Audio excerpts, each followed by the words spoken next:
చేసాము కంపల్సరీగా. మీరే మీరే మొదటి మెట్టు లాగా ఉన్నారు.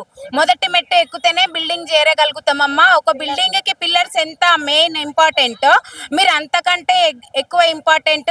మీతోనే మేము, మాతోనే మీరు అన్నంతగా హామీలు ఇచ్చి ఇప్పుడు ఎందుకు మేము కనిపించట్లేదు సార్? మా బాధ మీకు అర్థం కావట్లేదా?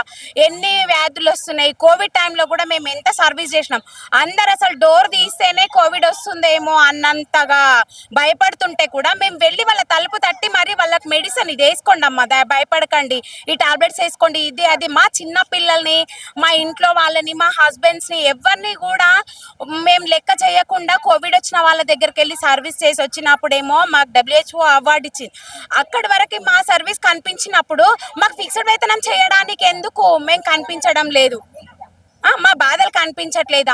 మేము ప్రైవేట్ లో వర్క్ చేసే వాళ్ళకి కూడా ఫిక్స్డ్ వేతనం ఉంది సార్. ప్రైవేట్ వాళ్ళకి ఫిక్స్డ్ ఉంది, వాళ్ళకి ESI PF ఉంది.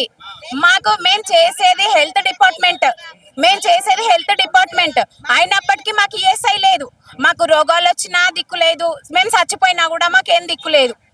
మట్టి ఖర్చులు అంటారు, ఇవ్వంటారు, అవ్వంటారు, ఏ మొహానికి ఉండదు. కనీసము మాకు జ్వరం వచ్చి పడుకున్నామంటే కూడా అమ్మ మీకు తగ్గిందా, మీరు ఎట్లున్నారు అని చెప్పేసి అడిగే వాళ్ళు కూడా లేరు సార్. అమ్మ డ్యూటీ చేయాల్సింది అంతే, నీకు జ్వరం వస్తే టాబ్లెట్ వేసుకొని ఉంటే మాకేం చెప్తున్నావు? అక్కడికి వేసింది వెళ్ళాలంతే, చెయ్యాలంతే.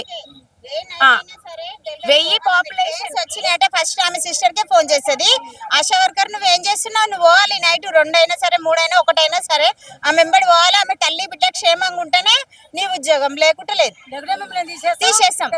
సంతకం పెట్టండి అంతే. మీరు సావనని బతకడన్నా బతకండి అంతే. ఏం ఆలేదు. అది సమస్యలు. 1,00,000 రూపాయలు తీసుకున్నా అది మాకు 10,000 9,000 ఇచ్చేతోళ్ళని మమ్మల్ని ఇంత ఇబ్బంది పెడుతున్నారు.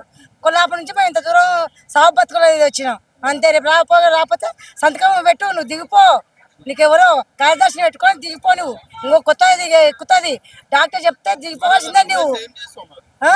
ఎట్లా దింపేస్తా సార్? 100 రూపాయల నుంచి మేము కష్టపడుతున్నాం కదా, 18 ఏళ్ళ నుంచి 100 రూపాయల చేతి నుంచి ఇప్పుడు దిగిపోతే ఎట్లా దిగిపోతాం సార్? మేము ఎట్లా దింపేస్తారు సార్? ఎందుకు దింపేస్తారు సార్?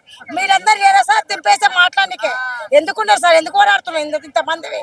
అంటే దింపేనికనే ఉన్నాం, ఇంత దూరం వచ్చాము మేము. ఇంత దూరం దింపేనికనే ఉన్నాం అక్క. ఏమో 100 రూపాయలు బతుకుతున్నాం మేము.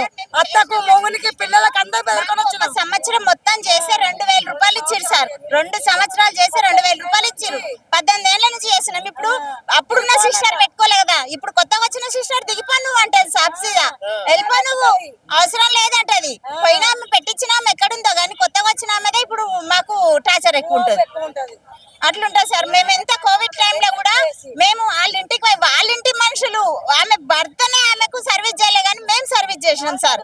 మళ్ళీ వాళ్ళకి తిరిగి వచ్చి మేము మా పిల్లలకు కూడా కోవిడ్ తెచ్చిపెట్టినాం కానీ అంతా చచ్చకుండా మేము కష్టం చేసినా కానీ ఈ ప్రభుత్వానికి కనికరం లేదు సార్.